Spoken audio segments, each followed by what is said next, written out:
नमस्कार दोस्तों, स्वागत है आपका अपना यूट्यूब चैनल टुडे एग्जाम पर। दोस्तों आज है आपका 30 जनवरी 2023 और आज आपका एसएससी जीडी का एग्जाम था। फोर्थ शिफ्ट का भी एग्जाम समाप्त हो गया। फोर्थ शिफ्ट के एग्जाम में जीके और हिंदी के सेक्शन से जो भी प्रश्न पूछे गए सभी प्रश्नों को लेकर आ गया हूं ओरिजिनल 100%। लेट आया हूं लेकिन आज सबसे ज़्यादा प्रश्न लेकर के आया हूं। जैसा कि आप जानते हैं आज मैं कहीं बाहर गया था तो टाइम से नहीं ला पाया, तो यहाँ पे मैं जो है सभी क्वेश्चन ले आए हैं, सभी क्वेश्चन लगभग प्राप्त हो गए हैं। तो चलिए दोस्तों देख लीजिए कौन कौन सा प्रश्न पूछा गया है। और आप जैसा कि जानते हैं मैं एक्स्ट्रा फैक्ट के साथ पढ़ाता हूँ और वही एक्स्ट्रा फैक्ट आपके एग्जाम में छपते हैं। क्वेश्चन कहाँ से आएंगे जी, सिंपल सी बात है। तो देख लीजिए कौन कौन सा प्रश्न आया था। एक प्रश्न पूछा गया था जम्मू कश्मीर के उपराज्यपाल कौन है। पहले बताए हैं जम्मू कश्मीर और लद्दाख और पुदुचेरी, इन तीनों का उपराज्यपाल आपको याद रखना है क्योंकि दिल्ली का पूछा जा चुका है। तो जम्मू कश्मीर का जो है मनोज सिन्हा है उपराज्यपाल, और कहीं कहीं केंद्र शासित प्रदेश में इसे प्रशासक भी कहा जाता है। ठीक है, ये बात भी ध्यान रखेंगे। इसके अलावा अंडमान निकोबार का जो है डीके जोशी साहब है, चंडीगढ़ का जो है बनवारी लाल पुरोहित साहब है, दादर नगर हवेली और दमन एवं दीव को मर्ज कर दिया गया है तो ये आपका प्रफुल्ल पटेल साहब है। दिल्ली का जो है अनिल बैजल साहब जो है रिटायर हो गए, अब इसके जगह जो है विनय कुमार सक्सेना जी आ गए हैं दिल्ली के उपराज्यपाल के रूप में, तो ये बात भी ध्यान रखेंगे। इसके अलावा जम्मू कश्मीर का पूछा जा चुका मनोज सिन्हा, लक्षद्वीप का प्रफुल्ल पटेल है, लद्दाख का राधा कृष्ण माथुर है और पुदुचेरी का डॉक्टर तमिल साई सौंदर राजन है जो आपका एजी 3 में पूछा गया है। यहाँ भी पूछा जाएगा, ध्यान रखें इस क्वेश्चन को, तमिल साई सुंदर राजन को जो पुदुचेरी का है। और मैंने ये भी बताया था कि दिल्ली और पुदुचेरी दो ही ऐसा केंद्र शासित प्रदेश है जहां पे आपको जो है सीएम का पोस्ट होता है, यानी सीएम चुने जाते हैं। ठीक है, जैसे अरविंद केजरीवाल दिल्ली का है। सतरिया नृत्य किस राज्य से संबंधित है, तो ये असम से है। सब दिन पूछा जाता है, कितने दिन एक पूछेंगे क्वेश्चन पता नहीं।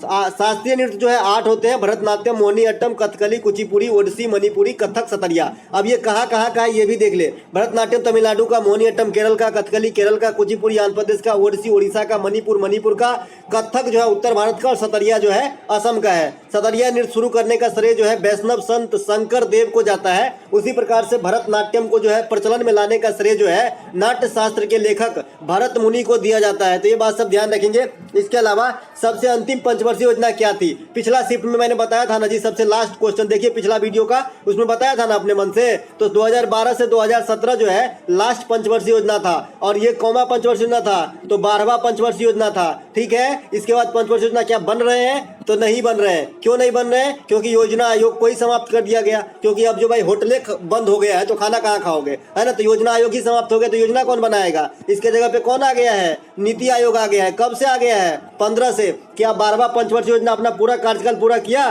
तो नहीं किया, बीचे में टर्मिनेट कर दिया गया जी 2015 में। ठीक है, पंचवर्षीय योजना की शुरुआत कब होती है, 1951 में होती है। प्रथम वाला का अवधि क्या था, 51 से 56। कौन मॉडल पे था प्रथम वाला, था हैराल्ड डोमर पर, दूसर था पीसी महालनोबिस पर, तेसर था गाडगिल या चक्रवर्ती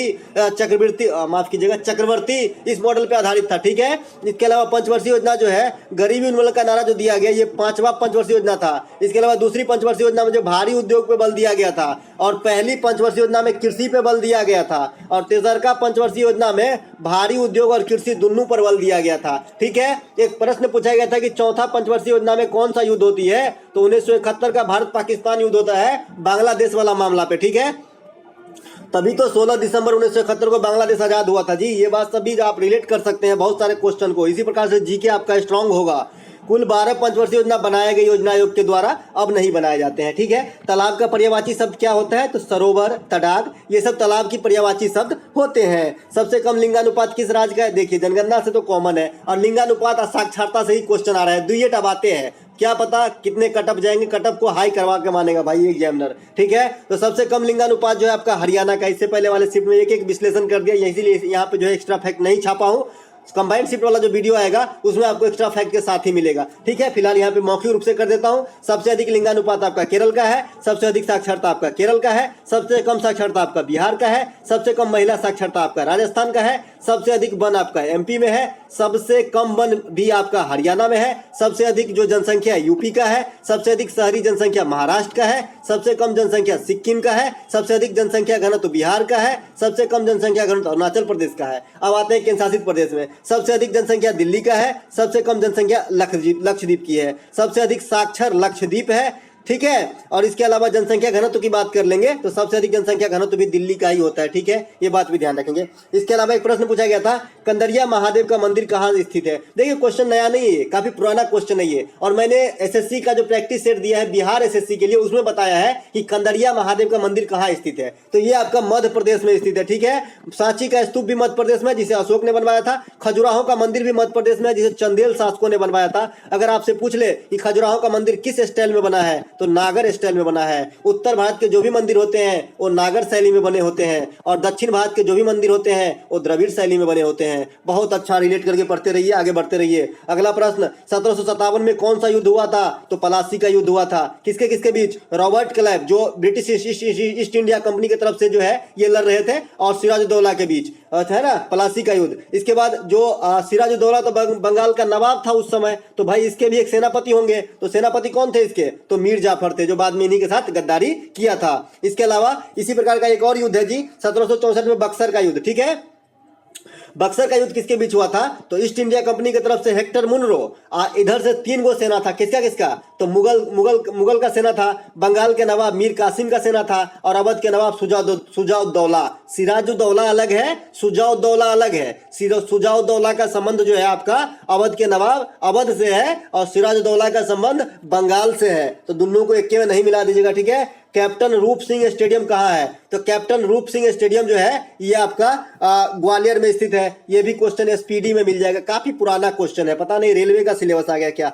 कछुए का पर्यायवाची क्या क्या होता है पूछा जा रहा है, तो कच्छप होता है, कमठ होता है, कुरमू होता है। और कछुआ जो है सभी जीवों में सबसे अधिक दिन तक जी सकता है, इसका औसत जो एवरेज जो जीने का कार्यकाल है 120 वर्ष रखा गया है। इसके अलावा जिम्नोस्पर्म किस प्रकार का पौधा होता है, देखिए जिम्नोस्पर्म आपको मैं बताया हूं जी। जिम्नोस्पर्म आवर्त बीजी और नग्न बीजी, आवर्त बीजी और नग्न बीजी पौधा। तो नग्न बीजी जो होता है इसे अनावृत बीजी भी कहा जाता है, इसे ही जिम्नोस्पर्म कहा जाता है। इसके बीज जो होते हैं नग्न होते हैं, किसी कवच में बंद नहीं होते हैं। अगर आपसे कोई पूछे कि विश्व की सबसे लंबा पौधा कौन सा है तो आपका आंसर सिकोया होता है। सिकोया कैसा पौधा है तो नग्न बीजी यानी अनावृत बीजी पौधा का उदाहरण है। अगर आपसे कोई पूछ ले कि आवृत बीजी पौधे में मुझे बताइए कि सबसे लंबा पौधा कौन सा होता है या पेड़ कौन सा होता है, तो यूकेलिप्टस। यूकेलिप्टस आप गांव घर में देखे होंगे, जिसे सपेता कहा जाता है। इसका छाल छूट जाता है और उज्जर उज्जर होकर चमड़ा रहता है, देखने में काफी अच्छा लगता है, ठीक है, लेकिन प्रकृति का दुश्मन है, बहुत ज्यादा पानी सोखता है ये, ठीक है। तो इसे यूकेलिप्टस जो है ये आवृत बीजी पौधे में आ जाता है, और वहीं पर सिकोया जो है अनावृत बीजी पौधे में आ जाता है, ठीक है। यूकेलिप्टस को रेडवुड ऑफ कैलिफोर्निया भी कहा जाता है, ये बात भी ध्यान रखेंगे, ठीक है। अनुच्छेद 27 पूछा गया था, सब दिन बताते आ रहे मेरे प्यारे बंधु, 25 से 28 तक जो है ये धार्मिक स्वतंत्रता से संबंधित है। इससे आप अंदाजा आराम से लगा सकते थे, कोई दिक्कत नहीं है जी, कहीं दिक्कत नहीं है। तो 25 से 28 जो है जो धार्मिक कार्य के लिए आप प्रचार प्रसार पे जो पैसा खर्च करते हैं वो टैक्स से रहित होता है, यानी इस पे टैक्स आपको नहीं चुकाना होता है, ठीक है, इससे संबंधित है। इसके अलावा अनुच्छेद 25 से 28 तक धार्मिक स्वतंत्रता संबंधित है, ये मैं लिख भी दिया हूं, तो एक बार आपसे अच्छे से देख लेंगे। इसके अलावा एक क्वेश्चन आपसे पूछा गया था जी कि NRLM योजना का फुल फॉर्म क्या होता है। देखिए NRLM योजना का फुल फॉर्म जो होता है, ये सबसे पहले N से तो नेशनल हो जाता है, नेशनल हो जाता है, R से रूरल हो जाता है, रूरल मतलब ग्रामीण, ठीक है, और L से लेवलीहुड हो जाता है। लेवलीहुड का मतलब होता है आजीविका। आजीविका मतलब जो रोजी रोटी होता है ना, सिंपल भाषा में वही आजीविका है भाई। जैसे बोलते हैं कि सर्कस दिखा के मैं अपना आजीविका कमाता हूँ, अपना रोजी रोटी कमाता हूँ, है ना, लेवलीहुड। उसके बाद जो M होता है इसका नाम है मिशन, ठीक है। तो इसी का फुल फॉर्म आपका हो जाता है नेशनल रूरल लेवलीहुड मिशन, राष्ट्रीय ग्रामीण आजीविका मिशन। इसकी शुरुआत जो है आपका 2010 में किया गया था, किस मंत्रालय के द्वारा, ग्रामीण विकास मंत्रालय के द्वारा, ठीक है। तो ये बात भी आपको ध्यान रखना है। इसके अलावा प्रधानमंत्री के एक योजना से प्रश्न आया है, प्रश्न क्लियर नहीं हो पाया, और एक नृत्य से प्रश्न आया है, ये भी क्लियर नहीं हो पाया है। तो जिन भाई बंधु का किसी का भी एग्जाम हो आज के चौथे शिफ्ट में, तो आप मुझे कमेंट करके बता सकते हैं। साथ ही इस वीडियो के बाद मैं कंबाइंड शिफ्ट वाले वीडियो में मिलूंगा, और जिनका एग्जाम अभी तक नहीं हुआ है वो कंबाइंड शिफ्ट वाला वीडियो जो है इत्मीनान के साथ सुनेंगे, ठीक है। एक एक बात आपको सुनना है और जो कुछ भी आपके लिए नया हो उसे कहीं नोट कर ले। पढ़ने का यही बेस्ट तरीका है और इस तरीके से आप कुछ ही दिन में पाएंगे कि आपका जीके जीएस जो है बिल्डअप होकर काफी आगे निकल गया है। बहुत सारे बच्चे की जो पॉजिटिव कमेंट आता है कि सर जीके जीएस काफी सुधर रहा है, तो इससे मुझे भी काफी जो है एक तसल्ली मिलती है कि चलो जो कुछ मैं कर रहा हूं वो सही दिशा में चल रहा है। ठीक है, तो आप लोगों से अनुरोध है कि आप लोग भी कमेंट लाइक करते रहें। इससे क्या होता है, हमें भी एक मोटिवेशन मिलती रहती है कि जो मैं कर रहा हूं सही है, आप लोगों के हित में है, तो और मैं अच्छे से कर सकता हूं। ठीक है, मिलेंगे एक दूसरे वीडियो में, तब तक के लिए जय हिंद।